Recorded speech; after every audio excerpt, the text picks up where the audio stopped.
Many people out there believe in some form of life other than our own, whether that is aliens, monsters, or even ghosts. Unlike these people, I'm very skeptical of these things. Having never been provided with any tangible evidence for any of these, I can't really believe it. However, I have been interested in learning more about them because so many people swear they've seen a ghost or believe aliens are real. My freshman year, I heard a story of a ghost that lived in Belk and some girls who claimed it had written on their walls, but I never got to see any proof of this for myself. So for my podcast, I decided to interview some of these girls that lived in the room and figure out for myself whether it was all real or just all made up. One day, Amanda had decided that she was going to change around her room because she had this surfboard whiteboard that you could write on.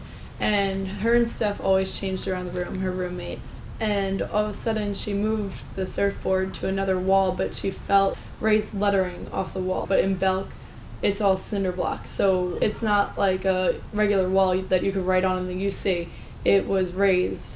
They never painted over the raised letters because even if you put paint over it, they're still raised to the point where you could take a piece of loose leaf paper and scratch a pencil over it and it spelt out things. And there were 4 different sayings, but they were all really creepy, like suicidal kind of things. And one of them was, "Deep into the dark abyss, what more is there to life?"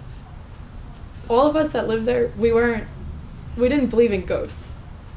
We thought it was really creepy because other sayings referred to the ocean, and Amanda lives on the Jersey Shore, so it was kind of a coincidence that she lived there and that she was living in that room now. And another one referenced an avalanche, like just a lot of death and dying kind of things. And Steph and Amanda were really creeped out, to say the least, because you're living in this room, you have no idea who's lived there before, and people didn't believe us. Of course, you're not going to believe it until you see it.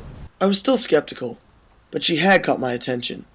Raised lettering that couldn't be painted over? That's pretty hard to fake.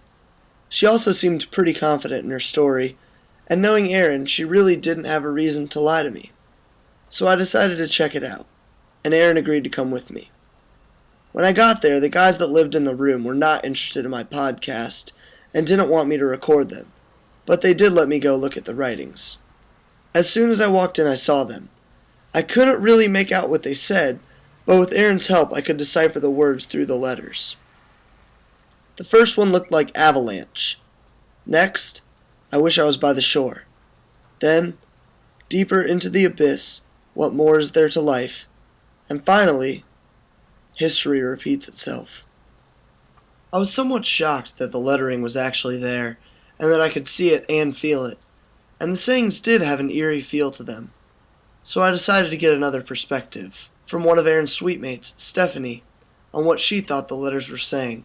We ended up doing the Ouija board at one point, and there's like a lot of rules to it. You can only welcome it at a certain time, and when you're done with it, you have to end it by saying certain words and moving your hand around the board a specific way, moving the pointer in a certain direction. So we think that we ended up messing it up, and we think that we pissed off the spirit or the ghost. And other people who have done it have specifically said that we pissed it off and it must have followed us back to our room and was trying to get back at us for ruining their spirit. And I think the history repeats itself is about death, or maybe something happened in that room, or something happened with the spirit and they want it to happen again.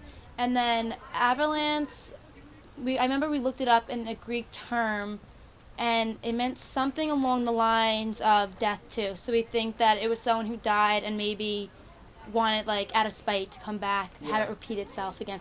And it was right above our beds, and we always had people in there, like, sitting at the other opposite end looking, so it's really noticeable, and you could put your hand over it and feel the words coming out of the wall. So they had it. A seemingly foolproof ghost story. I saw the words myself, and even looked up the origins of the word avalanche. It was originally a French word that meant to take down. You can decipher that one for yourself. But I still wasn't convinced. It could have been nail polish on the wall, or whiteout or something. But why wouldn't maintenance just scratch that off? And why didn't the girls notice it all year when I saw it immediately upon entering the room? So to this day, there still may be a ghost in Belk room 302. And if you don't believe it, go see the writing on the wall yourself.